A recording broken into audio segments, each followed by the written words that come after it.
Assalamualaikum warahmatullahi wabarakatuh, sahabat semua.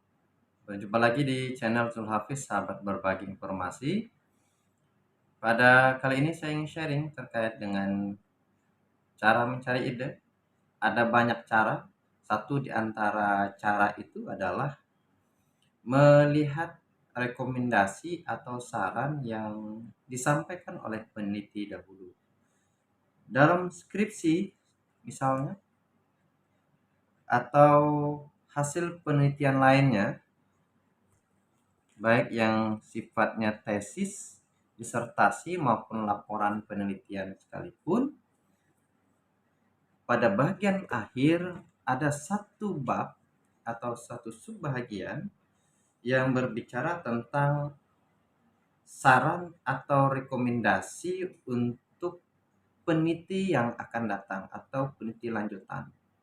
Nah, saran-saran yang disampaikan di hasil atau laporan penelitian tersebut sangat membantu bagi kita atau siapapun yang pada dasarnya ingin mencari ide.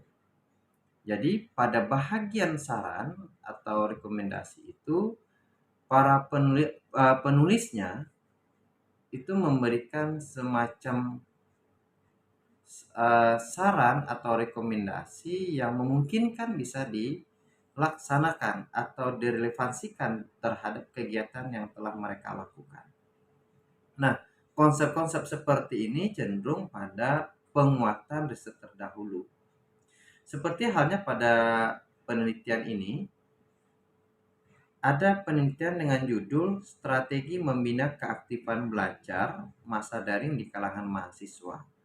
Nah, ini orientasinya adalah bagaimana membina keaktifan belajar mahasiswa di saat pembelajaran itu dilaksanakan secara daring. Nah, pada bagian akhir, bab penutup atau bab simpulan maupun saran, kecenderungan penulis memberikan sebuah penjelasan terkait dengan penelitian ini dan yang akan datang atau lanjutan. Seperti halnya di layar kita bisa lihat pada poin keempat itu, bagi penelitian lanjutan dapat melakukan pengujian strategi membina keaktifan belajar mahasiswa dalam skala yang luas. Pada konteks ini, peneliti terdahulu menganjurkan penerapan pembinaan keaktifan belajar ini dalam skala yang luas.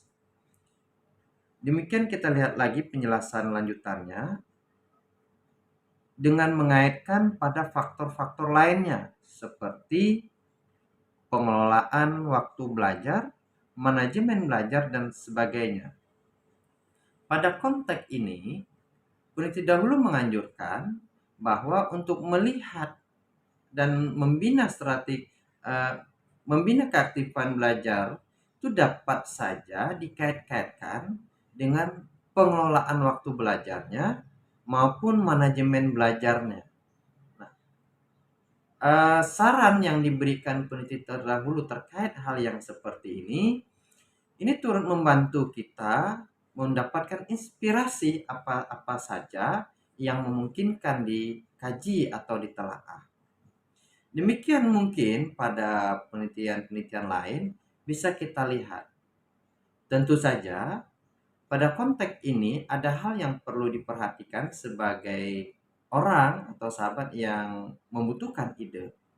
Maka sebelum kita meneruskan kegiatan membacanya pada bahagian saran, maka ide yang akan kita cari itu mesti sejalan dengan ide yang diteliti atau ditulis oleh peneliti terdahulu. Sehingga saran-sarannya juga akan berkaitan dengan apa-apa saja yang telah ia lakukan.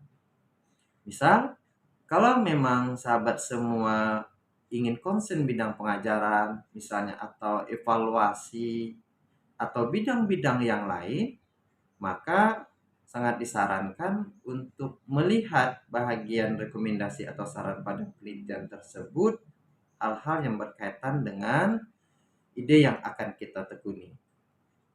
Itu satu di antaranya melihat dari hasil penelitian atau laporan. Atau sahabat semua bisa mendapatkan data-data atau informasi seperti ini seperti di jurnal-jurnal. Kita lihat pada layar, kita boleh mengunjungi Google, kemudian kita cari Google Scholar. Saya mencoba membuka atau menelusuri idenya strategi efektif pembelajaran daring. Kemudian ini datanya. Saya coba buka ini bagian strategi bimbingan dan pelatihan guru dalam pembelajaran menggunakan aplikasi Google. Kita coba buka ini. Dan ini hasilnya, artikelnya.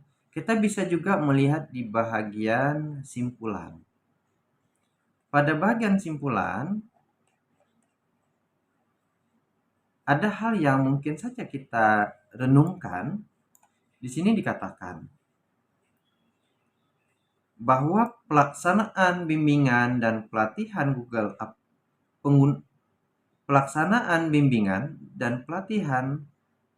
penggunaan aplikasi Google dalam pembelajaran daring untuk meningkatkan efektivitas belajar siswa di masa pandemi mendapatkan respon yang positif.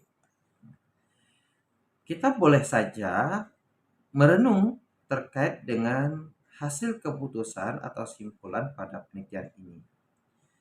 Kita boleh berpikir sebelum sampai pada tahap efektivitas, mungkin kita bisa memberikan pandangan metode apa yang ia lakukan sehingga proses bimbingan dengan menggunakan aplikasi Google ini mampu secara efektif membantu dalam proses pembelajaran. Jadi dari simpulan itu dapat memberikan inspirasi yang lain dan kita boleh bertanya kepada diri kita apa penyebabnya. Dengan kata kunci penyebab, kita akan berupaya menelusuri sebelum sampai pada tahap simpulan ini. Mungkin ada faktor-faktor yang lain yang turut mempengaruhi sehingga tercapainya kesimpulan seperti tampak di layar. Nah, sebagai pembaca yang kritis, bisa memikirkan hal-hal yang seperti ini untuk dijadikan sebagai inspirasi ketika membuat sebuah karya tulis, baik untuk keperluan skripsi atau hasil studi lainnya maupun untuk kepentingan penulisan artikel. Mudah-mudahan ini memberikan manfaat dan memberikan inspirasi bagi sahabat semua dalam hal mencari ide. Terima kasih. Wassalamualaikum warahmatullahi wabarakatuh.